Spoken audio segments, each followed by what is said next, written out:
द्वितीय पाली के परिवार की ओर से आदरणीय प्राचार्य जी, उपप्राचार्य, हम सभी शिक्षक और हम सभी बच्चे आज के इस वेबिनार के जो मुख्य अतिथि हैं परम आदरणीय डॉक्टर विजय सिंह चौहान जी का हार्दिक स्वागत करते हैं। सबसे बड़ी बात यहाँ पर उपस्थित हैं वो सब बच्चे इस बात को जान लें, क्योंकि हम लोग कई बार पुरस्कारों की बात सुनते हैं तो अर्जुन पुरस्कार का नाम लेते हैं। आज ये हमारा सौभाग्य है कि अर्जुन पुरस्कार सम्मानित आदरणीय डॉक्टर विजय सिंह चौहान हमारे बीच में उपस्थित हैं। अब हम लोग सामने होते तो हम जोरदार तालियों से स्वागत करते, और बच्चे चाहें तो अपना माइक थोड़ी देर के लिए अनम्यूट करके एक बार तालियां बजा दें।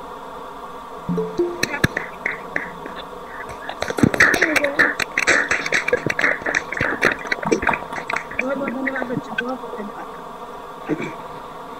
तो हम आपका स्वागत करते हैं। थोड़ा सा आपको संक्षिप्त परिचय बता देंगे, क्योंकि वैसे तो आपका परिचय इतना लंबा ज्यादा है, तो इतना सारी उपलब्धियां हैं कि सबकी अगर हम गिनती करेंगे तो शायद वेबिनार न ही पूरा खत्म करेंगे, लेकिन फिर भी जो मुख्य बातें हैं कुछ थोड़ी सी आपसे साझा करनी जरूरी है, क्योंकि हमारे लिए एक गर्व का विषय है कि आप हमारे बीच में हैं।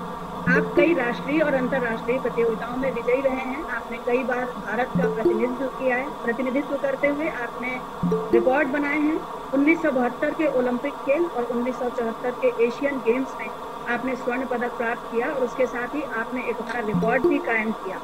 आप डेकाथलॉन से जुड़े हुए हैं। एथलेटिक्स के फील्ड में आप अपने आप में चैंपियन हैं, और एथलेटिक्स की सभी विधाएं जैसे कि race, javelin throw, high jump, long jump, relay race में आपको महारत प्राप्त है। आपने कई बार राष्ट्रीय स्तर पर पदक प्राप्त किए। आपको 1973 में फिलीपींस में आयरन मैन ऑफ एशिया की उपाधि से नवाजा गया है। आप स्पोर्ट्स कॉलेज देहरादून के फाउंडर प्रिंसिपल रहे हैं तथा लखनऊ स्पोर्ट्स कॉलेज के प्रिंसिपल भी रहे हैं। आपने director of sports Uttar Pradesh के पद की गरिमा बढ़ाई है। आपकी पुस्तक एथलेटिक एंड गेम्स पर राष्ट्रीय पुरस्कार प्राप्त हुआ है, यानी आपने अपने खेल की विधा को हर तरह से पोषित किया है। केवल आपने क्रियात्मक रूप से ही उसमें अपनी प्रतिभागिता नहीं की, बल्कि उस खेल के प्रचार प्रसार में भी आपने अपना योगदान दिया है। उत्तर प्रदेश सरकार द्वारा आपको यश भारती तथा लक्ष्मण अवार्ड के साथ 1972 में अर्जुन अवार्ड प्राप्ति का गौरव भी प्राप्त है। आप 2008 से 2012 तक कॉमनवेल्थ गेम्स और एशियन गेम्स में भारतीय एथलेटिक के ऑब्जर्वर भी रहे हैं, यानी राष्ट्रीय और अंतर्राष्ट्रीय स्तर पर आपकी पहचान है। और ये हमारे लिए गर्व का विषय है कि हमारे एक छोटे से आमंत्रण पे आपने उसको स्वीकार किया और आप हमारे बीच में उपस्थित हुए और आपने हमें बहुमूल्य समय दिया। हम एक बार आपका पुनः स्वागत करते हैं। और मैं क्योंकि काफी समय सर से हम लोग ने प्रतीक्षा करवानी है, इसलिए मैं आदरणीय शुक्ला सर से निवेदन करूंगी कि वे आज के दिवस की महत्ता मेजर ध्यानचंद जी के उपलक्ष्य में, चूंकि हम लोग उनकी जन्म दिवस को आज हम इस तरह से खेल दिवस के रूप में मना रहे हैं, हम ही नहीं हमारा पूरा देश मना रहा है, तो उनकी जो विशेषता है, उनकी जो महत्ता है, या उनके जो आदर्श है जो हमारे जीवन में हमें अनुकरणीय होने चाहिए, उनके बारे में आप अपने विचार प्रस्तुत करें। डॉक्टर आशुतोष। नमस्कार मैडम, आदरणीय प्राचार्य महोदय, आदरणीय प्राचार्य महोदय, विद्वान शिक्षक साथियों और प्यारे बच्चों, और आज के विशिष्ट अतिथि डॉक्टर विजय सिंह चौहान जी, जिनका मैं बहुत आभारी हूं कि उन्होंने अपना बहुमूल्य समय हम लोगों को दिया और एक छोटे से ही आमंत्रण पे, जैसा कि मैडम ने बताया, सर स्वीकार कर लिया। पहले वेबिनार नहीं हो रही थी तो सर ने अपना वीडियो संदेश भी जारी किया था, भेजा था हमको। तो जब वेबिनार का कार्यक्रम हुआ तो कल रात में सर से हमने रिक्वेस्ट की और सर ने निमंत्रण स्वीकार कर लिया। जैसा कि आप लोगों को सभी को मालूम है, आज 29 अगस्त का दिन है जो भारत में खेल दिवस के रूप में मनाया जाता है मेजर ध्यानचंद जी के जन्मदिन पे। मेजर ध्यानचंद जी का जन्म 29 अगस्त 1905 को इलाहाबाद जिले में हुआ था, उत्तर प्रदेश के इलाहाबाद जिले में, जो कि अब प्रयागराज के नाम से जाना जाता है। मेजर ध्यानचंद जी का पहले मैं जीवन परिचय के बारे में कुछ संक्षिप्त जानकारी दूंगा, फिर खेल के बारे में थोड़ी बहुत बात करूंगा। बाकी एक इतनी बड़ी महान डिग्निटी हमारे साथ उपस्थित है तो उनके आगे तो वही सब ब्रीफ करेंगे सर। मेजर ध्यानचंद जी का मन पहले हॉकी में नहीं लगता था और मेजर ध्यानचंद जी के पिताजी भी ब्रिटिश इंडियन आर्मी में सूबेदार के पद पर कार्यरत थे और उनका स्थानांतरण आए दिन कहीं ना कहीं हुआ करता था, इसलिए ध्यानचंद जी की पढ़ाई जो है छठी कक्षा से ऊपर नहीं हो पाई थी, और चूंकि आर्मी में रहते तबादला कई जगह होता था, इसलिए एक जगह से दूसरी जगह उनको जाना पड़ता था। मेजर ध्यानचंद जी के पिता भी हॉकी के खिलाड़ी थे, और पहले ध्यानचंद जी का मन रेसलिंग में ज्यादा लगता था। रेसलिंग के बाद अपने दोस्तों के साथ उन्होंने हॉकी खेलना शुरू किया, वो भी एक छोटे से स्तर पे पेड़ों की टहनियां तोड़ के कपड़ों की गेंद बना के उससे वो खेला करते थे। इसी तरह उनका धीरे धीरे हॉकी में लगाव शुरू हुआ, और फिर एक दिन वो अपने पिता के साथ हॉकी का मैच एक देखने गए, जो ब्रिटिश और आर्मी के ही मध्य खेला जा रहा था। तो एक टीम करीब 2 गोलों से हार रही थी, और तो ध्यानचंद जी ने अपने पिताजी से कहा कि मैं इस टीम से खेलना चाहता हूँ, हारी वाली टीम से, तो मुझे कृपया अवसर दे। तो उन्होंने अवसर दिया, और वो जो हारने वाली टीम थी, मेजर ध्यानचंद जी ने अपने खेल से अपने उत्कृष्ट खेल से हारने वाली टीम को जिता दिया। इस तरह वहां से जो आर्मी के अफसर थे बड़ा प्रभावित हुए ध्यानचंद जी के खेल से। मेजर ध्यानचंद नहीं था, पहले उनका नाम था ध्यान सिंह। तो धीरे धीरे उनके कोचों ने और उन्होंने उनको उपाधि चांद दिया, और बाद में वो चंद हो गया। इसीलिए मेजर ध्यानचंद जी ने कुल 3 ओलंपिक प्रतियोगिताओं में भारत का प्रतिनिधित्व किया। 1928 ओलंपिक, 1932 ओलंपिक और 1936 ओलंपिक, और तीनों प्रतियोगिताओं में भारत ने स्वर्ण पदक जीता।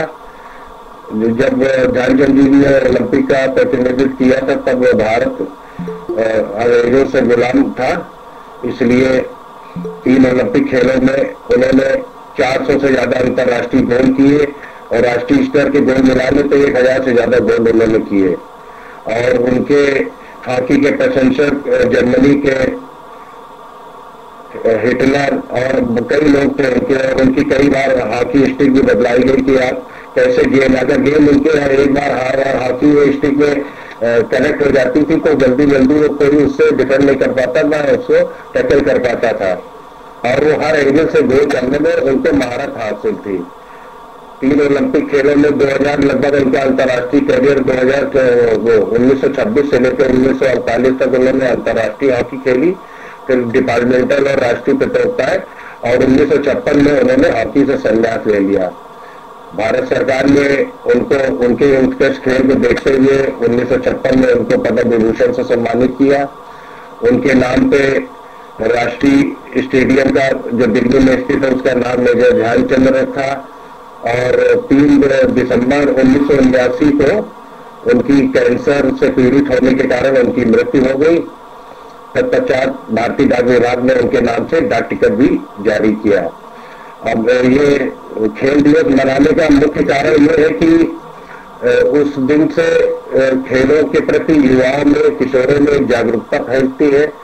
देखिए, अब तो इस वक्त कोरोना काल था, इसलिए हम लोग वेबिनार के माध्यम से ये आयोजन कर रहे हैं, नहीं तो हम लोग भी हर साल अपने विद्यालय स्तर पे और यूनिवर्सिटी डिग्री कॉलेज हर तरीके से पूरे भारतवर्ष में बड़े धूमधाम से मनाया जाता है।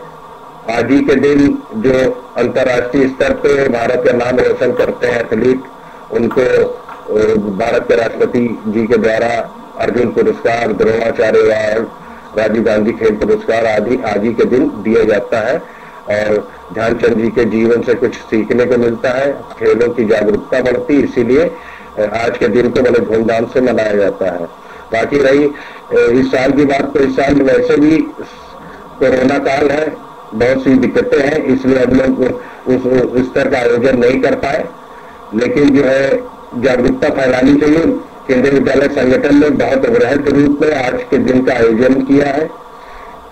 आज के दिन के लिए कई तरीके की प्रतियोगिताएं विद्यालय स्तर पर आयोजित की गई। पोस्टर मेकिंग प्रतियोगिता, खेलों की डॉक्यूमेंट्री दिखाने के लिए स्पोर्ट्स क्विज के माध्यम से कई तरीके के प्लेटफॉर्म को उन्होंने समायोजित करके एक अच्छा सा प्लेटफॉर्म बनाया था केंद्रीय विद्यालय संगठन ने, जिससे कि वो खेलों के प्रति किशोरों में जागरूकता फैले। और इस वक्त कोरोना महामारी में वैसे भी ये देखा गया है कि जो स्वस्थ व्यक्ति है उसको कोरोना से लड़ने में काफी मदद मिली, उसको इम्यूनिटी पावर बढ़ाने में काफी मदद मिली। उसके लिए इम्यूनिटी पावर बढ़ाने का मुख्य स्रोत केवल फिजिकल एक्टिविटी है। जो व्यक्ति स्वस्थ है वो हर तरीके से लड़ सकता है। स्वास्थ्य, अच्छा स्वास्थ्य जो है हर फील्ड में आपको लाभ पहुंचाएगा, चाहे वो पढ़ाई की फील्ड हो या किसी और फील्ड में भी जाना चाहे। अगर आप स्वस्थ हैं, एक कहावत है, स्वस्थ शरीर में ही स्वस्थ मस्तिष्क निवास करता है। इसलिए स्वास्थ्य के प्रति जागरूक है और इस कोरोना महामारी में तो हम लोगों को बहुत कुछ सिखा दिया है। एटलीस्ट 24 घंटे में 1 घंटा जरूर अपने लिए, चाहे वो हम हो, चाहे हमारे साथी शिक्षक हो, अधिकारी हो, बच्चे हो, सबको एटलीस्ट 1 घंटा जरूर शारीरिक क्रियाओं के माध्यम से, आजकल कोरोना काल है, अगर घर से बाहर नहीं जा सकते तो अपने छत पे ही स्कीपिंग हो, योगा के माध्यम से और किसी न किसी माध्यम से आपको अपनी इम्यूनिटी पावर, श्वसन तंत्र को मजबूत करना है, जो आपके जीवन में आपको बीमारियों से लड़ने में, आपको मानसिक, सामाजिक हर तरीके से लाभकारी होगा। इन्हीं सब बातों के साथ मैं अपनी बात को विराम देता हूँ और नमस्कार, धन्यवाद। दीप्ति मैडम।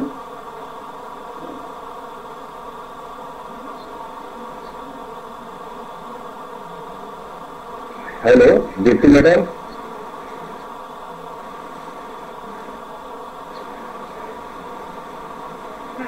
दिव्या मैम से मैं निवेदन करूंगी कि वो प्रिंसिपल सर का जो रिकॉर्डेड मैसेज है उसको आप डिस्प्ले कर दीजिए, क्योंकि अभी शायद प्रिंसिपल सर नहीं जुड़ पाए। जी जी जी, okay ma'am.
Ma'am, voice is not clear.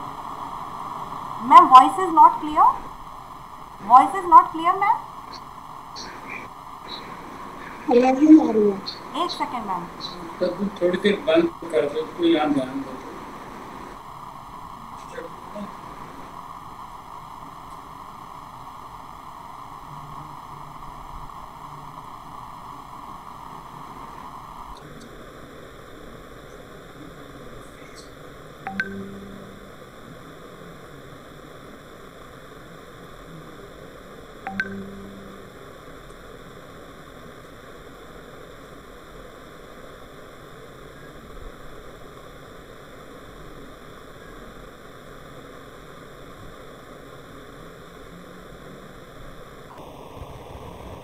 केंद्रीय विद्यालय गोविंदनगर के सभी सम्मानित शिक्षकों और सभी विद्यार्थियों को मेरा नमस्कार। आज 29 अगस्त 2020 को मैं पूरे विद्यालय परिवार की तरफ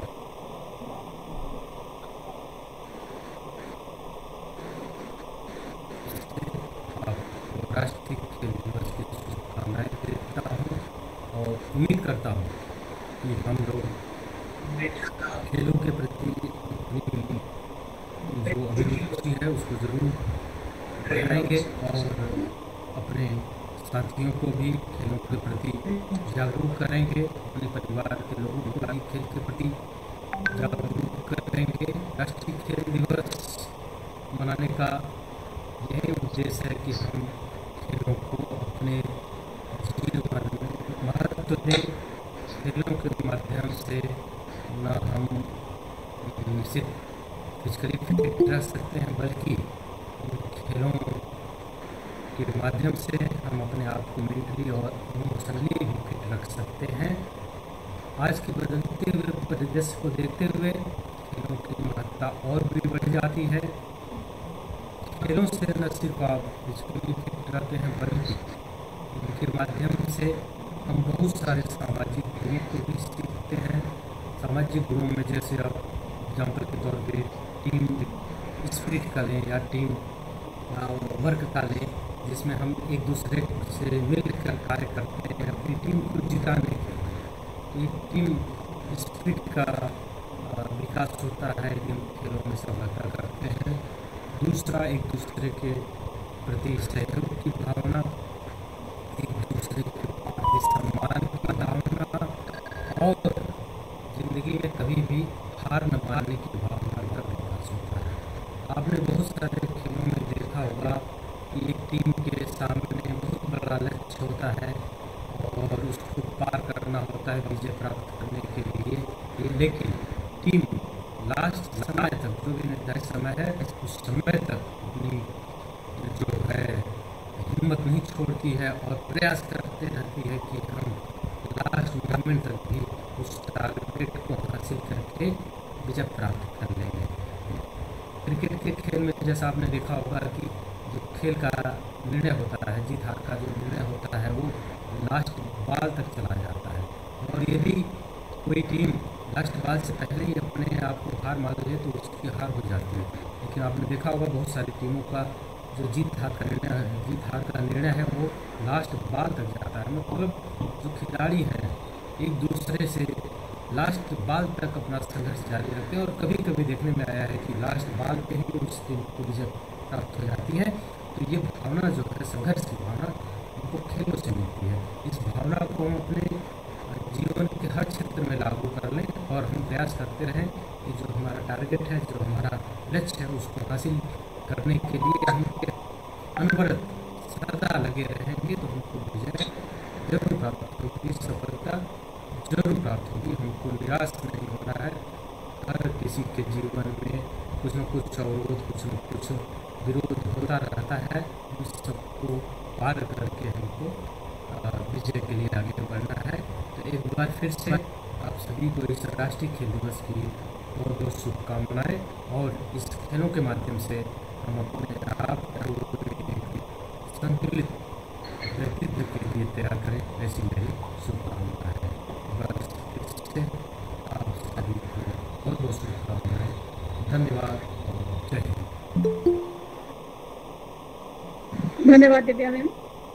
यद्यपि बहुत अधिक स्पष्ट नहीं थी आवाज़, लेकिन हाँ, सर ने अपना संदेश खास तौर से विद्यार्थियों के लिए था, हम सबके लिए भी, कि हमको अपने केवल अपनी सफलता के लिए टीम भावना पे भी ध्यान देना है। हम सबको लेके चले, सबके विकास की बात सोचेंगे तो हमारा अपना विकास सफल हो जाएगा। और इसके लिए उन्होंने ध्यानचंद जी का उदाहरण दिया। ध्यानचंद जी ने अपने बारे में सोचा, अपने देश के बारे में सोचा, और इसीलिए आज हम उन्हें अपने सम्मान के साथ याद करते हैं। और साथ ही उनकी जो संघर्षशीलता थी, अपने काम के प्रति उनकी जो लगन थी, जो प्रेरणा थी, उसको भी हमें अपने जीवन में आदर्श के रूप में अपनाना चाहिए। अब मैं आमंत्रित करूंगी श्रेयांश को। श्रेयांश, आप अपना और अपनी बात करें। श्रेयांश, यस। खेलों में भी अपना करियर अब बनाने लगे हैं युवा, अपने हुनर का दम अब दिखाने लगे हैं युवा। तो खिलाफ थे खेलने के उनके, अपने खेल से उन्हें भी अब चौंकाने लगे हैं। नमस्कार, मैं श्रेयांश सिंह, कक्षा 12वीं का छात्र, आज राष्ट्रीय खेल दिवस के अवसर पर उपस्थित हूँ आप सभी के बीच। राष्ट्रीय खेल दिवस जो कि प्रत्येक वर्ष 29 अगस्त हॉकी के महान खिलाड़ी एवं प्रतिभा के धनी मेजर ध्यानचंद जी की जयंती के अवसर पर मनाया जाता है, जिनका जन्म 29 अगस्त सन 1905 इलाहाबाद में हुआ था। पूरी दुनिया में हॉकी के जादूगर के नाम से प्रसिद्ध मेजर ध्यानचंद जी ने लगातार 3 बार सन 1928, 1932 व 1936 के ओलंपिक खेलों में भारत का प्रतिनिधित्व किया और तीनों बार भारत को स्वर्ण पदक दिलाया। ध्यानचंद जी अपने खेल में इतने निपुण थे कि हॉलैंड में एक मैच के दौरान उनकी हॉकी स्टिक में चुंबक लगे होने की आशंका के कारण उनकी स्टिक को तोड़कर देखा गया। इतना ही नहीं, जापान में एक मैच के दौरान उनकी स्टिक में गोंद लगे होने की बात भी कही गई थी। जो कीर्तिमान ध्यानचंद जी ने हॉकी के क्षेत्र में स्थापित किए हैं, वहां तक पहुंचना आज भी किसी खिलाड़ी के लिए संभव नहीं है। सन 1956 में ध्यानचंद जी को पद्मभूषण से भी सम्मानित किया गया था।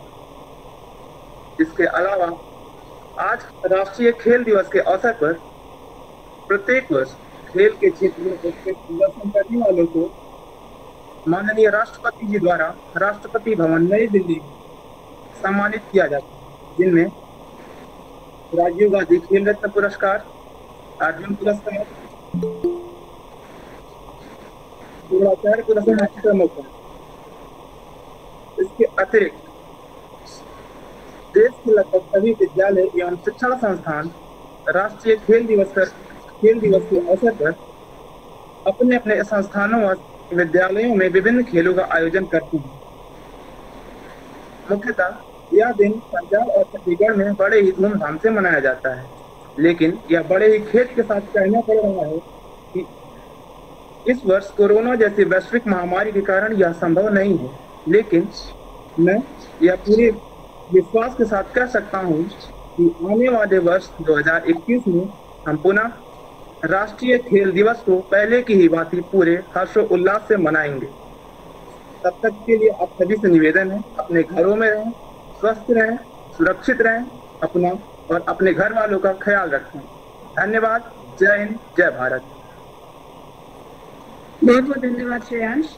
और अब मैं इसी श्रृंखला में आमंत्रित करूंगी सुकृति शाह को। सुकृति शाह, बेटा अपना माइक और कैमरा ऑन कीजिए और अपनी बात रखिए। Good evening to all. I wish you all a very cheerful National Sports Day. The National Sports Day is celebrated on 29 August, the birth anniversary of hockey legend Major Dhyan Chand. Major Dhyan Chand is regarded as India's greatest hockey player of all time. During his years as professional hockey player, Major Dhyan Chand won Olympic gold medal on 3 occasions, cementing his position in the pages of history. In the Berlin Olympics of 1936, Adolf Hitler was so impressed by the wizard of hockey that he also desired to buy the hockey stick of Major Dhyan Chand. Major Dhyan Chand scored 570 goals in 185 matches and also received Padma Bhushan. The sole reason behind celebrating National Sports Day lies in the spirit of sportsmanship and championing the different talents of various sports. On this day, President of India awards various sports personalities with various awards such as Khel Ratna, Dronacharya Award, Dhyan Chand Award,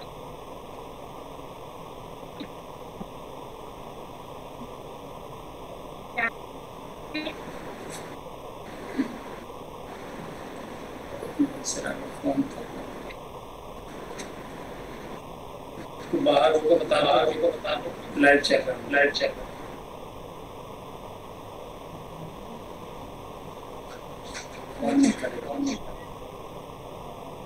मेरे ख्याल से network issue हो रहा है जी। और सुकृति की आवाज हम लोग के बीच में नहीं आ पा रही है। और चलिए सुकृति, आपकी बात हम लोग ने सुनी और एक बार पुनः हम लोग सभी की ओर से आपको बहुत बहुत धन्यवाद। और जैसा कि हम लोग बहुत देर से सबको प्रतीक्षा करवा रहे हैं, तो मैं अब उस समय को समाप्त कर रही हूँ और आदरणीय चौहान सर करूँगी कि वो हमारे विद्यार्थियों को, हम सब को संबोधित करें और आप हमें ऐसी कुछ प्रेरणा प्रदान करें अपने उद्योगों के द्वारा हम सभी इस समय भी अपने आप को स्वस्थ बनाकर रखें और खेलों के प्रति जो हमारी अभिरुचि है इसको और अधिक सुंदर बना सके। मैं आमंत्रित कर रही हूँ डॉक्टर चौहान।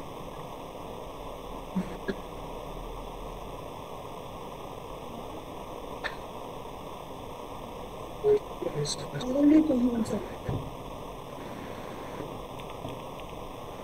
अरे हमें समझ में नहीं आ रहा क्या बोल रहे हैं आप। आपकी आवाज साफ नहीं आ रही है। मैं चौहान सर से निवेदन कर रही हूँ कि आप हम लोगों के संबोधन के लिए कुछ कहने की कृपा करें।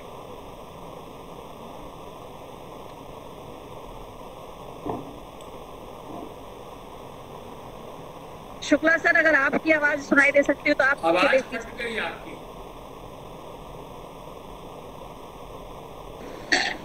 चौहान सर, सर आवाज आ रही है? आ रही है आवाज सर आपको? सर आवाज आ रही आवाज सर? हाँ सर, आपसे निवेदन है कि आप इस वेबिनार के मुख्य वक्ता के रूप में अपना जो है आ रही है। हाँ मैडम अब आ रही है, अब संबोधित कर रहे हैं। हाँ सर, मैं क्षमा याचना के साथ आपसे पुनः निवेदन कर रही हूँ।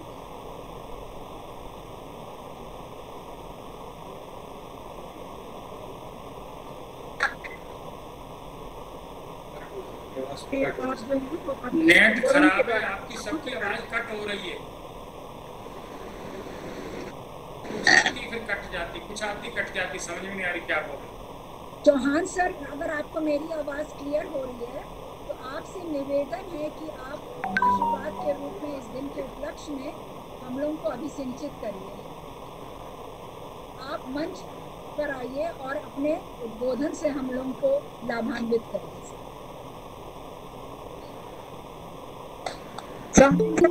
आपसे निवेदन कर रहे हैं कि आप अपनी बात हमारे बीच में, हम आपकी आवाज, आपका उद्बोधन सुनना चाहते हैं।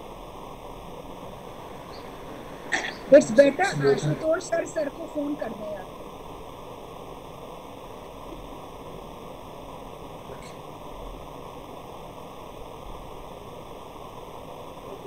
नमस्कार आप सबको। केंद्रीय विद्यालय के आप सबको मेरा नमस्कार। आप सब बधाई के पात्र हैं कि आज मेजर पद्म भूषण दादा ध्यानचंद के जन्मदिन और खेल दिवस पर आप ये कार्यक्रम आयोजित कर रहे हैं। नमस्ते जी। परंतु आपकी आवाज हमारी आ रही पता नहीं आ रही है।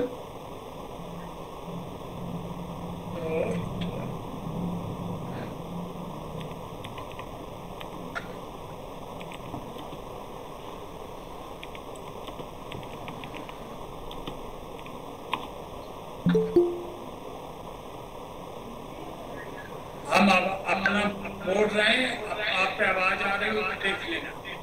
जी ठीक है। जी कुछ आवाज आई? जी आ रही आवाज आपकी सर। आ रही सर। आप शुरू करें सर। हम बोल रहे हैं। हाँ जी शुरू करें। फोन आ जाता मिश्रा के बार। चलो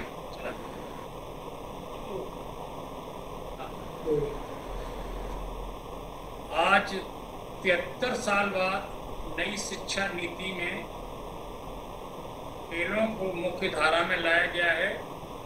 इसलिए इस वर्ष का खेल दिवस याददाश्त दिन माना जाएगा। इसके लिए माननीय किरण रिजिजू साहब, जो कि भारत सरकार के राज्य मंत्री स्वतंत्र प्रभार खेल हैं, उनका कहना है कि खाना छूटता है तो छूट जाए, परंतु सुबह का कार्यक्रम फिटनेस का नहीं छूटना चाहिए। वो भारत सरकार के सबसे फिटेस्ट मंत्री हैं और माननीय शिक्षा मंत्री श्री पोखरियाल जी निशंक जी, जो कि हमारे उत्तराखंड के पौड़ी के निवासी हैं, वह स्वयं फुटबॉल क्षेत्र में खेलते थे और जब एक फुटबॉल प्रतिभा स्टेडियम में दी जाती थी, माननीय निशंक जी के कहने पर, उनकी खेल की रुचि देखने पर एक ही जगह 3 फुटबॉल प्रतिमा स्टेडियम में खेलने को फुटबॉल दी गई। तो इन शब्दों के साथ अब विश्व में पूरे में प्रमाणित हो गया है कि यदि आप 1,000 रुपये खेल और योगा पे व्यय कर रहे हैं तो 10,000 रुपये आप चिकित्सा पर बचा रहे हैं। खेलों के माध्यम से 15 से 30 साल का युवा वर्ग है, वो खेलों में रचनात्मक कार्यों में लगने के कारण लॉ एंड ऑर्डर इम्प्रूव होता है। डॉक्टर तो जब बीमार होता है नागरिक तब सही करता है, हमारे खेल प्रशिक्षक तो बीमारी नहीं होने देते हैं। ब्लड प्रेशर है तो आप चले जाइए फिजिकल एजुकेशन टीचर पे, वो आपको सही कर देगा तो थोड़ा दौड़े। यदि आपको शुगर है तो 4-5 किलोमीटर जॉगिंग कराएगा, ठीक हो जाएंगे। यदि आपको डिप्रेशन है तो बोलेगा अच्छा भाई वॉलीबॉल फुटबॉल कुछ खेल लो, आपका डिप्रेशन दूर हो जाएगा। तो नई शिक्षा नीति में अब ये व्यवस्था की गई है कि और शिक्षा अध्यापकों की तरह इनको भी लेक्चरर, प्रोफेसर, प्रिंसिपल तक बनाया जाएगा। दूसरा, अगले माह हम कैबिनेट में नई खेल नीति को प्रस्तुत कर रहे हैं, जिसमें ब्लॉक स्तर से हर 15-16 अगस्त को चयन किया जाएगा। 29 अगस्त को 30 को प्रत्येक तहसील पर, तो लगभग 2 से 30 तहसील हैं, खेल कराए जाएंगे जिसमें पुरस्कार दिए जाएंगे। इस पुरस्कार की राशि को हम लोग प्रायोजित करा सकते हैं और माननीय विधायक निधि, माननीय सांसद निधि से 20% धनराशि खेलों पर खर्च करने का प्रावधान किया जा रहा है। और जरूरत पड़े पैसे की तो एक्साइज पे 1 रुपये पर बोतल आप लगा दें, पैसे की कोई कमी नहीं रहेगी। और माननीय दिनेश शर्मा जी जो कि डिप्टी चीफ मिनिस्टर हैं हमारे स्टेट के, वो 20 साल पहले भारतवर्ष के नेहरू युवा केंद्र के डायरेक्टर रहे हैं। उनको मालूम है कि खेलों को किस तरह से आगे बढ़ाया जाए। उनकी अध्यक्षता में यदि बैठक हो जाए तो शिक्षा विभाग, खेल विभाग, युवा कल्याण विभाग, खेल संघ, अंतर्राष्ट्रीय खिलाड़ी सब अपने इनको इन्वॉल्व करें। पुराने खिलाड़ियों को अनुभव का फायदा लेते हुए इस नीति को यदि 5 साल में लागू कर दिया तो आने वाले 10 साल बाद आप देखेंगे कि प्रदेश को, देश को बहुत लाभ होगा। माननीय मुख्यमंत्री जी द्वारा पहले ही प्रत्येक ग्राम समाज में 1 एकड़ से 2 एकड़ भूमि खेलों के लिए आरक्षित करने के आदेश दे दिए गए हैं। 820 ब्लॉक में स्टेडियम बनाने की अनुमति प्रदान कर दी गई है। तो इससे लगता है कि आने वाले भविष्य में जहाँ पे नागरिक स्वस्थ होंगे तो राष्ट्र स्वस्थ होगा। तो इस समय 50% युवा वर्ग देश में है और भारत इस समय युवा देश है पूरा विश्व में। तो इन युवा वर्ग की एनर्जी को रचनात्मक कार्यों में लगाने के लिए जरूरी है कि उनको फिजिकल एजुकेशन, टीचर इनमें इन्वॉल्व किया जाए, क्योंकि 1 साल का सर्टिफिकेट करने पर आपको कक्षा 8 तक में सर्विस मिल जाएगी, 2 साल का करने पर कक्षा 10 तक में मिल जाएगी, 3 साल का करने पर कक्षा 12 में आपको अध्ययन कराने का मौका मिलेगा, 4 साल की डिग्री करने पर आप डिग्री कॉलेज में लग जाएंगे। आप अपने प्राइवेट संस्था खोल सकते हैं मेडिकल की, जहाँ आप ट्रीटमेंट कर सकते हैं, प्राइवेट एकेडमी खोल सकते हैं। और आने वाले 2024 और 2028 में आप देखेंगे देश को ओलंपिक में भी पदकों में बढ़ोतरी होगी। बहुत अच्छी स्कीम है और आने वाले वक्त में लोग याद करेंगे कि उस समय पे इतनी विजन था लोगों का कि जिन्होंने इस योजना को बनाया था। हमारे पड़ोसी देश 6 घंटा यदि बच्चा स्कूल में रहता है तो 3 घंटा उनका ट्रैक सूट में रहता है और उनको संतुलित आहार देते हैं।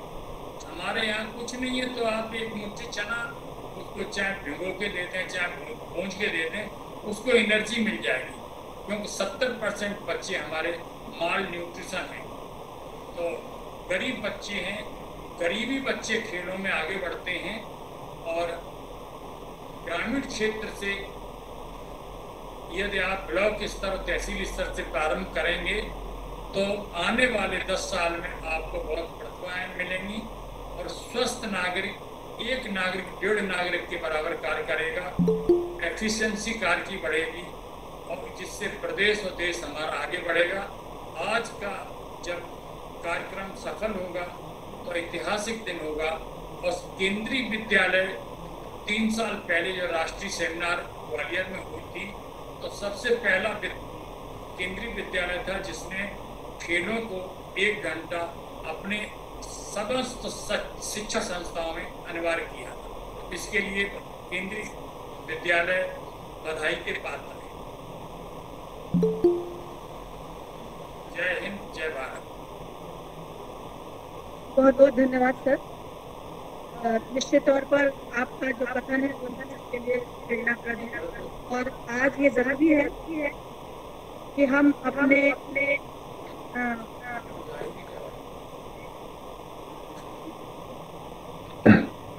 आवाज आ रही सर आपको? ध्यान रखें और अपने फिटनेस पे ध्यान दें और विभिन्न प्रकार के खेल जो है वो निश्चित तौर पर इसमें सहायक सिद्ध होंगे और हम आपकी इस बात को याद रखेंगे और अपने बच्चों तक इसको अवश्य पहुंचाएंगे। अब जैसा कि हम लोग के प्रोग्राम में है, मेजर ध्यानचंद जी के ऊपर एक डॉक्यूमेंट्री फिल्म है। दिव्या मैम थोड़ा सा कोशिश करके देखिए, अगर हम लोग दिखा सकते हैं तो बच्चों को दिखाएंगे। और हर्ष का विषय है कि हमारे प्राचार्य जी हमारे साथ जुड़ चुके हैं। मैं एक बार पुनः अपने प्राचार्य जी का भी वेबिनार में स्वागत करती हूँ। दीप्ति मैम आप बहुत इको कर रही है। दीप्ति मैम अपने कंप्यूटर का स्पीकर ऑफ करिए। सब किया हुआ है स्पीकर। डॉक्यूमेंट्री कितने देर की है? Around 20 minute. 20। तो चौहान सर उसको देखिए क्या? नहीं, बाद में तो दिखा दी जाएगी उसको। प्रिंसिपल सर अगर बोलना चाहें। दीप्ति मैम प्रिंसिपल सर को आमंत्रित कर लो। मैं आदरणीय प्राचार्य कि वे हम सभी के संबोधन के लिए 2 शब्द कहने की कृपा करें। आदरणीय प्राचार्य जी,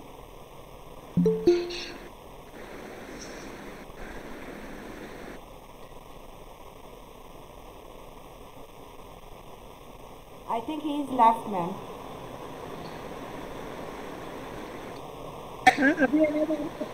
मैम वो दिख नहीं रहे हैं, है नहीं सर। शायद, चलिए कोई बात नहीं। तो डॉक्यूमेंट्री फिल्म हम लोग क्या बाद में देखें? वाइस प्रिंसिपल मैम से मैं पूछ रही हूँ। हाँ दीप्ति मैम, हमें लगा चौहान सर। हाँ मैं क्योंकि निश्चित तौर पर आज का जो हमारा वेबिनार है, भले ही थोड़े बहुत व्यवधान हुए हैं, लेकिन चौहान सर ने हमें बहुत समय दिया है और ये जो प्रेरणा है ये शायद मेजर ध्यानचंद जी की वजह से ही हम सबको मिली है। तो एक बार उस महान हस्ती के लिए मैं 2 पंक्तियां कहूंगी और उसके बाद मैं आमंत्रित करूंगी अपनी उप प्राचार्य श्रीमती प्रीति तिवारी को कि वो औपचारिक रूप से धन्यवाद ज्ञापित करें। मेजर ध्यानचंद जी के लिए कहा जा सकता है, समय की बहती धारा में सभी बह जाया करते हैं। समय की बहती धारा में सभी बह जाया करते हैं, कुछ बिरले ही होते हैं जो इतिहास बनाया करते हैं। और ऐसे ही बिरले व्यक्तित्व के स्वामी थे आदरणीय हमारे मेजर ध्यानचंद जी। एक बार हम पुनः उनके प्रति अपनी श्रद्धांजलि अर्पित करते हैं और मैं आमंत्रित करूंगी अब उपाचार्य श्रीमती प्रीति तिवारी मैम को औपचारिक रूप से धन्यवाद देने हेतु। परम श्रद्धेय doctor Vijay Singh Chauhan sir, Deepti ma'am, Ashutosh Shukla sir और सभी सम्मानित शिक्षक एवं छात्र छात्राएं, आज खेलकूद दिवस के नेशनल इस पर्व पर ये बहुत ही हम लोगों के लिए गौरव का विषय है कि चौहान सर जो कि किसी परिचय का मोहताज नहीं है, वो हमारे साथ जुड़े हैं जबकि कल तक शाम तक ये हो रहा था कि सर का मैसेज होगा, मगर सर ने इतने अल्प अवधि में अपनी उपलब्धता हम लोगों को से आशान्वित किया। सर, हम इसके लिए आपका बहुत ही धन्यवाद ज्ञापित करते हैं। और आपने नई शिक्षा नीति की जो बारीकियां हम लोगों को बताई, जो कि हम लोग बहुत पढ़ते तो उसको समझ पाते, आपने उसको बहुत ही उनका निचोड़ हमें बता दिया कि उनसे क्या क्या हमें संभावनाएं दिख रही हैं। इसके अतिरिक्त उनसे खेल जगत में क्या क्या नए नए एवेन्यूज़ हैं, किन किन नए नए व्यवसायों को जो है बच्चे पा सकते हैं, क्योंकि इस वेबिनार में खेल से ही जुड़े बच्चे हैं इसमें, तो वो भी ये समझेंगे कि 1 साल का डिप्लोमा 2, 3, 4 साल के क्या क्या वो उपलब्ध कर सकते हैं। ये आपने हम लोग को बहुत ही उसकी बारीकियों से अवगत कराया। और खेल के लिए सर जितना भी कहा जाए वो बहुत ही कम है, क्योंकि खेल एक ऐसा क्षेत्र है जो कि किसी के व्यक्तित्व को पूरी तरह से उसका परिमार्जन कर देता है। सोच होती है नकारात्मक सोच, नकारात्मक। Am I audible? मेरी आवाज आ रही है कुछ? व्यवधान आ रहा है? नहीं, ठीक है। क्योंकि खेल का जो थोड़ा बहुत हमने भी खेला, तो मुझे लगता है कि आज जो भी व्यक्तित्व बना है, जो भी मेहनत करने की बनी है, या जो भी अपने को फिट रखने का है, ये सब खेल के ही प्रति जाता है। कोई भी कार्य हमें असंभव नहीं लगता है, लगता है ये भी हम कर लेंगे, ये भी कर लेंगे, ऐसा फील होता है। तो खेल से जुड़े लोगों को चुनौतियां स्वीकार करने की एक आदत सी बन जाती है, और वो हार में भी एक सकारात्मकता ढूंढते हैं कि कुछ ना कुछ हमारे इस वक्त अभ्यास में कमी रही, हम उसको कैसे दूर करें। तो खेल का व्यक्तित्व यही है। जब हम लोग भी खेलते थे तो यही होता था कि जिसके साथ खेल रहे हैं, हमारा अगला मैच है, हम उस टीम को इतनी बारीकियों से देखते थे, एक एक प्लेयर को इतने विधिवत देखते थे कि किसको हमें किस तरह से जीत को हासिल करना है। एक स्ट्रेटेजी बनाना आ जाता है, टीम स्पिरिट में काम करना हो जाता है, हार को स्वीकार करना, हार के बाद फिर जीत को के लिए तैयारी करने में जुट जाते हैं। और सबसे अच्छी बात होती है कि जीवन एक नियमित दिनचर्या में बंध जाता है, क्योंकि ना तो मुझे ये कहने में थोड़ा सा वो लग रहा है कि मैंने आज तक टीवी नहीं देखा, मुझे कोई चैनल नहीं पता, और इसको कहने में शर्म भी नहीं कि मुझे रिमोट से ऑपरेट करना भी नहीं आता टीवी, क्योंकि मैं न्यूज़ मोबाइल पे देखती आई हूँ, और टीवी खाली लगा है, मुझे नहीं पता किस चैनल में कौन सा सीरियल आता है, क्या आता है। तो टीवी देखने का ना पढ़ाई के समय मौका मिला, ना नौकरी के समय मिला, तो नियमित दिनचर्या हो जाती है और खान पान बहुत संतुलित हो जाता है इससे। तो आदमी को, बच्चों को भी यही कहेंगे कि आप लोग, जैसा सर ने बताया कि भारत विश्व का सबसे अधिक धनी देश है युवा शक्ति के रूप में, आप लोग में असीम ऊर्जा है। आप इस खेल दिवस को, खिलाड़ी के लिए तो कोई दिन एक होता ही नहीं है, उसके लिए तो हर दिन खेल का होता है, क्योंकि एक दिन भी अभ्यास ना करे तो वो खेल में काफ़ी उसकी वो पीछे चला जाता है। और मैं ये मानती हूँ पढ़ाई से बहुत कठिन खेल है, खेलना बहुत मुश्किल काम है, नियमित खेलना, क्योंकि पढ़ाई खेलना होता था तो 4 बजे उठना ही है, 6 बजे फील्ड में जाना ही है, क्योंकि धूप से उसके बाद स्कूल जाना है, शाम को भी उसी तरह काम। पढ़ाई क्या, 1 घंटा लेट भी उठ गए तो आप 1 घंटा बाद भी कर लीजिए, नहीं पढ़ाई करी तो आप रात में 11 बजे भी जग लीजिए, मगर खेल के साथ ये नहीं चलता है। जीवन बहुत ही, आपको अपने पूरी इंद्रियों पर नियंत्रण रखना पड़ता है। खान पान का जो भी स्तर है, हमारे एक से एक खिलाड़ी जो कि 5 स्टार से लेके हर एक को अफोर्ड कर लेते हैं, मगर वो इतना संयमित खाते हैं। तो खेलने में नियंत्रण जो है वो मुझे लगता है कि, क्योंकि मैंने पढ़ाई और खेल दोनों किया, तो मुझे लगता है कि खेल पढ़ाई से बहुत कठिन होता था करने के लिए। तो इसके लिए हमें खेल के लिए जो है, जितना भी सर ने हम लोगों का मार्गदर्शन किया, चौहान सर ने अपने विषय में, और डेकेथलॉन में सर की जो भी उपलब्धियां हैं 1972 से 73, 74, और अर्जुन अवार्ड जो कि खेल के क्षेत्र में सबसे बड़ा अवार्ड है, उससे सर नवाजे गए हैं। तो ये हम लोग का बहुत परम सौभाग्य है कि इस खेल दिवस को यदि हम लोग विद्यालय में मना रहे होते तो शायद चौहान सर के हम लोगों को इस तरह से अभी जो हम लोगों ने लाभान्वित हुए इतना लाभान्वित वहाँ पे नहीं हो पाते। और हमें आशा है कि जब हम लोग अगले वर्ष विद्यालय में मनाएंगे तो आशुतोष सर को विद्यालय में लेकर के एक बार फिर से सबको इन पर्सन सर से प्रेरित कराएंगे। और इन्हीं शब्दों के साथ एक बार चौहान सर का बहुत बहुत धन्यवाद कि आपने इतना अपना बहुमूल्य समय दिया। और इसके साथ अपनी पूरी टीम को, क्योंकि ये कार्य भी बिना टीम के संपन्न नहीं हुआ, Deepti ma'am, Ashutosh sir, Divya ma'am, Varsha madam और अप्रत्यक्ष रूप से हमारे सभी शिक्षक इसमें लगे रहे। बच्चों ने आज पुरस्कार किया जिसमें कि बहुत ज्यादा उनका प्रदर्शन सराहनीय रहा। सभी को हम धन्यवाद ज्ञापित करते हैं। एक बार पुनः नमस्कार सर। नमस्ते मैडम।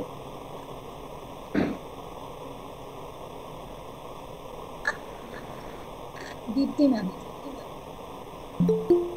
जैसे कि आदरणीय उपाचार्य जी ने बताया, हम लोग मैं पूरे केंद्रीय विद्यालय में कीर्तिनगर परिवार की ओर से आदरणीय चौहान सर को बहुत बहुत धन्यवाद दूंगी। हम सभी आपके प्रति बहुत बहुत आभारी हैं कि आपने अपना बहुमूल्य समय हमें दिया और हमारे साथ अपने बनकर के जुड़े रहे। आप काफी देर प्रतीक्षा करते हैं। हमारे बच्चे और हमारे साथी बाद में आए, आप सबसे पहले यहाँ पर उपस्थित थे।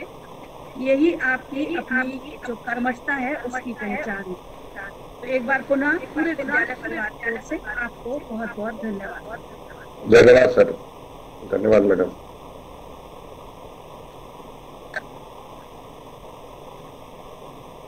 दिव्या मैम, अब आप चाहें तो आप फिल्म दिखा दीजिए।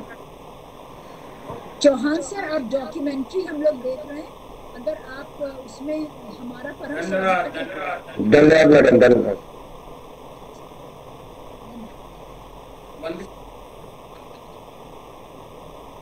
ओके, डॉक्यूमेंट्री करते हैं। कराइए।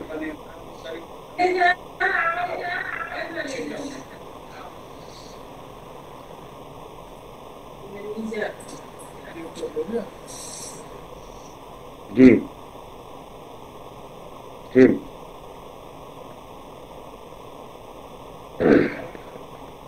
दिव्या मैम, डॉक्यूमेंट्री लगा सकती हैं?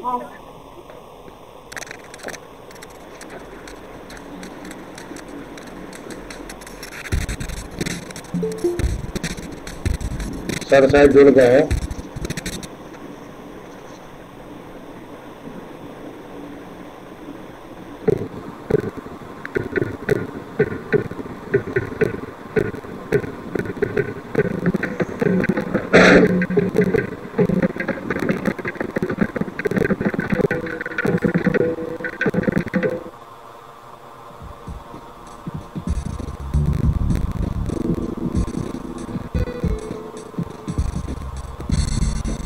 हॉकी जगत में भारत का नाम बड़े सम्मान से लिया जाता है। भारतीय हॉकी खिलाड़ियों की मौजूदा पीढ़ी यहाँ Asian games, Commonwealth games, SAF games तथा अन्य अंतर्राष्ट्रीय स्पर्धाओं में प्रशंसनीय प्रदर्शन दिखाती चली आ रही है, वहाँ भारत के पूर्व हॉकी खिलाड़ियों ने ओलंपिक्स जैसे खेल कुंभ में भारत के लिए स्वर्ण पदक जीतकर विश्व हॉकी इतिहास में सुनहरी पन्ने जोड़े हैं।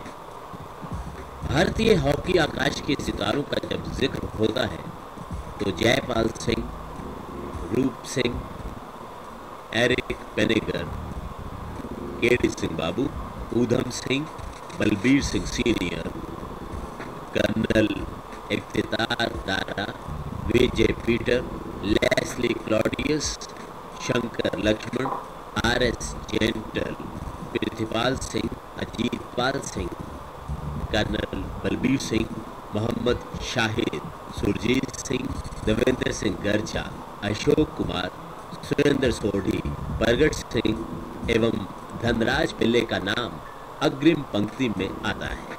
लेकिन कैप्टन ध्यानचंद हॉकी के इन सितारों में ध्रुव तारा बन के उभरते हैं। ध्यानचंद जी को भारतीय हॉकी का जन्मदाता माना जाता है। इनका जन्म 29 अगस्त सन 1905 को इलाहाबाद के राजपूत घराने में हुआ। कुछ वर्षों बाद ये परिवार झांसी जा बसा और दादा ध्यानचंद ने बाकी का अधिकांश जीवन वहीं गुजारा। बचपन से ही ध्यानचंद जी को हॉकी से लगाव था।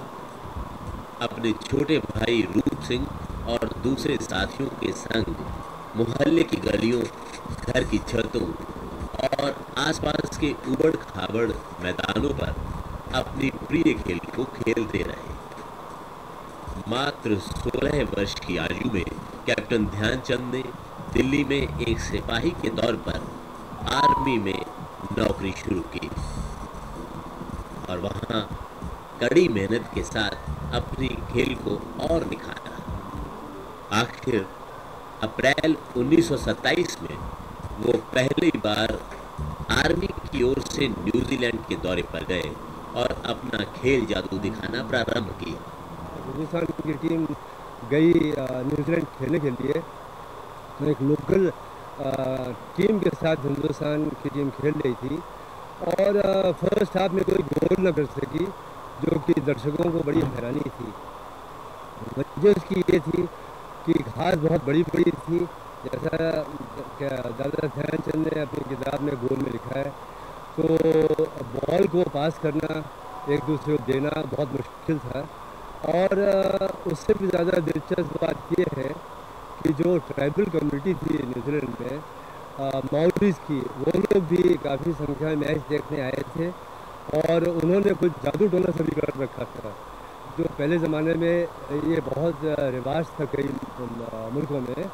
तो दादा ध्यानचंद रूप सिंह को जादू टोना की तो ना कोई नहीं परवाह थी, लेकिन घास की ज़्यादा परवाह थी। और फर्स्ट हाफ के बाद दादा ध्यानचंद और रूप सिंह ने ये बात की कि हम लोग को क्या करना चाहिए, एक गोल भी नहीं हुआ है, घास बहुत बड़ी है, कैसे खेलना चाहिए। तो दादा ध्यानचंद ने अपने भाई रूप सिंह से कहा कि हम लोग बॉल ऊपर ऊपर खेलेंगे, बॉल को ज़मीन पे ना ही आने दें। और ऐसे ही हिंदुस्तान की हॉकी टीम ने किया, 5 गोल मारा उन्होंने लोकल टीम के खिलाफ सेकेंड हाफ में, और न्यूजीलैंड के लोग आश्चर्यजनक हो गए। 1928 में दादा ध्यानचंद एम्स्टर्डम में पहली ओलंपिक्स खेले और स्वर्ण पदक जीता। लॉस एंजलिस में हुई 1932 की ओलंपिक्स में अमेरिका के होम ग्राउंड पर यूएसए को 24-1 से पराजित कर विश्व रिकॉर्ड बनाया। 2 मार्च 1934 को वो भारतीय हॉकी टीम के कप्तान बने, जिसने वेस्टर्न एशियाटिक गेम्स में भाग लिया। अप्रैल 1935 में जब उन्होंने न्यूजीलैंड और ऑस्ट्रेलिया का दौरा किया, तो भारत की टीम, जिसने कुल मिलाकर 584 गोल किए, उनमें से ध्यानचंद जी ने 201 गोल किए और उनके भाई रूप सिंह ने 185 गोल किए।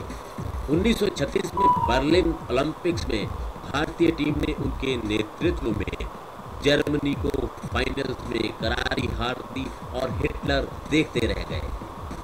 हॉकी के जादूगर ध्यानचंद जी ने लगभग 30 वर्ष तक भारतीय टीम के लिए ऐतिहासिक खेल खेला। जब फाइनल खेला हिंदुस्तान जर्मनी से हॉकी में, तो हिंदुस्तान ने शिकस्त दी जर्मनी को, और हिटलर साहब जो मैच देख रहे थे वो ये बात ना देख सके, और उस दिन से हिटलर के दिमाग में ये बात आई कि मेरा ऐसा मानना कि वाइट एक सुपीरियर रेस है, वो गलत है और बिल्कुल गलत है। तो वो इतने खुश हुए हिंदुस्तान की हॉकी टीम के खेल देख करके कि उन्होंने ध्यानचंद साहब और पूरी टीम को खाने पर बुलाया, न्योता दिया। हिंदुस्तान की टीम गई।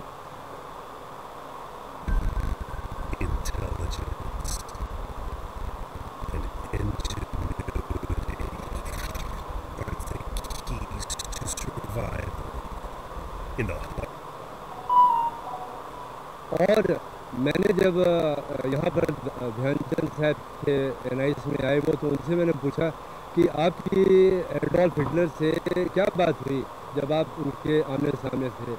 तो वो हंस कर के बोले, उन्होंने कहा कि बात तो बहुत दूर की बात है, मैं तो उसके आँख में आँख डाल करके देख भी नहीं सकता था, इतना खौफ था उनके चेहरे पर। तो मैं बहुत हंसा और वो खुद भी हंसे। I have known Dhyan Chand, Major Dhyan Chand, I recall, for about 45 years. And from very close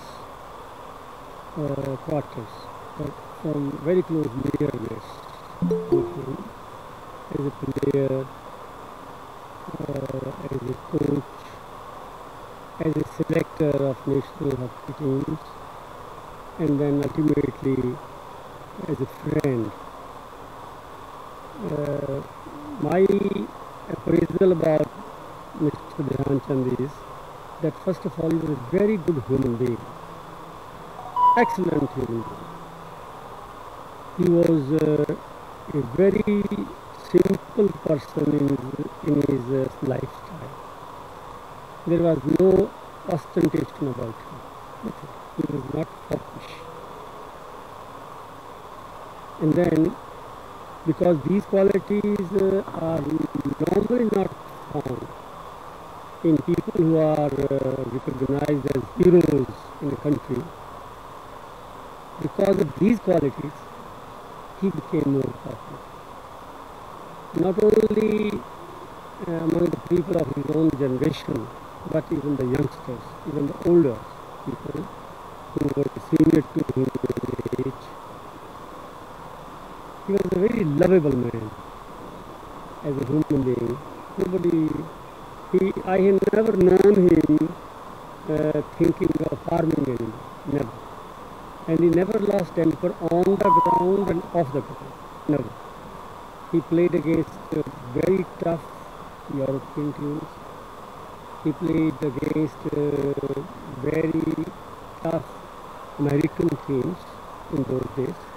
But he never lost temper and he never tried to hit anyone. Therefore, bad hockey, as he used to call playing foul, is bad hockey. He always avoided and taught others and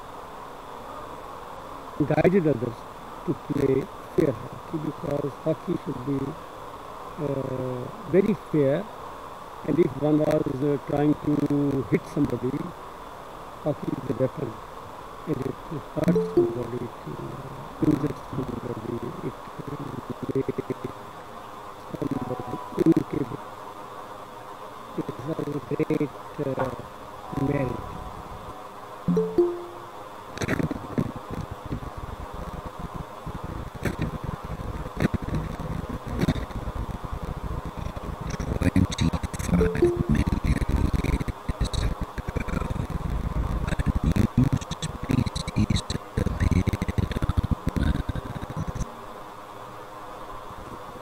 वर्ष 1961 Netaji Subhash national institute of sports Patiala में भारतीय खेलों में नया अध्याय जोड़ने जा रहा था।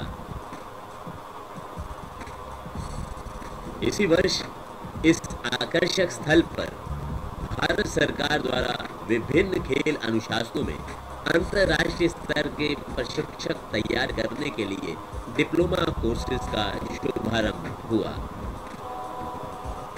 NIS पटियाला में इन कोर्सेज का उद्देश्य ये था कि हमारे कोचेज साइंटिफिक तरीके से शिक्षा ग्रहण करें और बाद में भारतीय खिलाड़ियों को विभिन्न अंतर्राष्ट्रीय मुकाबलों के लिए जोरदार ढंग से तैयार करें। इस कार्य के लिए भारत सरकार ने विदेशों से निपुण कोचेज को नियुक्त किया। हॉकी के लिए कोच किसको लगाया जाए, ये एक प्रश्न था।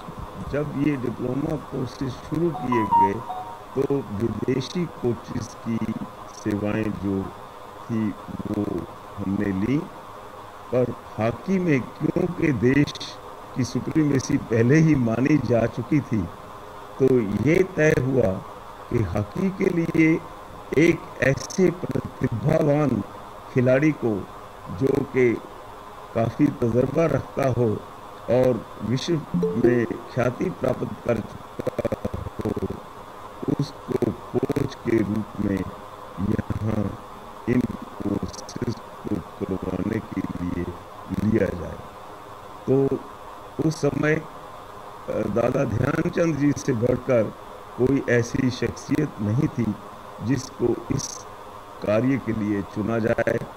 तो दादा ध्यानचंद जी को उस समय पहले ही वर्ष में इस संस्थान में चीफ हॉकी कोच के तौर पे रखा गया और उनके साथ ओलंपियन बालकिशन सिंह जी, जिनके नाम से आप भली भांति परिचित हैं और जो कि 1980 में ओलंपिक गेम्स में भारतीय हॉकी टीम के कोच थे, उनको दादा ध्यानचंद जी के साथ understudy as assistant coach उनको भी रखा गया।